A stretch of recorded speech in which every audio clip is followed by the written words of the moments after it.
এক মাসেরও বেশি সময় ধরে বন্ধ দেশের 5টি অভয় আশ্রমে মাছ শিকার। পহেলা মের আগে জাল ফেলা যাবে না এসব নদ নদীতে। মাছ ধরা বন্ধ থাকার এই সময়ে অভাব অনটনে কাটছে জেলেদের দিন। সরকারিভাবে আসা সাহায্যকেও অপ্রতুল বলছেন তারা। বরিশাল থেকে আরও জানাচ্ছেন আক্তার ফারুক শাহিন, ক্যামেরায় ছিলেন গোবিন্দ সাহা।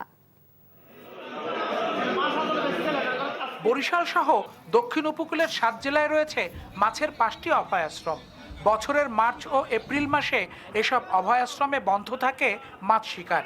মাছের প্রজনন মৌসুম অনুযায়ী এমন সিদ্ধান্ত সরকারের। বেকার থাকার এই সময়টাতে সরকারি সহায়তা না পাওয়ার অভিযোগ অনেক জেলের। যেটুকু দেয়া হয় তা প্রয়োজনের তুলনায় অনেক কম, এমনও বলছেন তারা। জালিয়ারা ঠিক মতো চাল পায় না, জালিয়ার পায় না, ডাইরেক্ট কথা কতকে পায় কতকে পায় না। আমাদের কোনো কোচগার তো ভালো কথা, আমাদের 100 চাল দেওয়া না কেমন মানুষ দেই না আমরা। চাল দিয়ে তো কিছু হয় না, কিস্তি থাকে, অনেক টাকা ঋণ থাকে, এটা জেলেদের অনেক খুব কষ্ট হয়।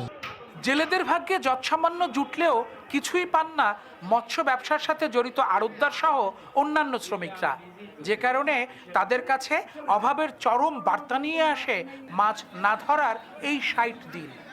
একটা সেক্টরে 50 জন জেলের সদস্য আছে, 20 জনের নামে চাল পাইল, অবশিষ্ট জেলেরা না পায় ওই চাউলটা ভাগ করে খায়। তাহলে কত কেজি চাউল পায়? সে চাউলে তো আর একটা সংসার চলে না, যাবতীয় আনুষঙ্গিক কিছুই পাচ্ছে না।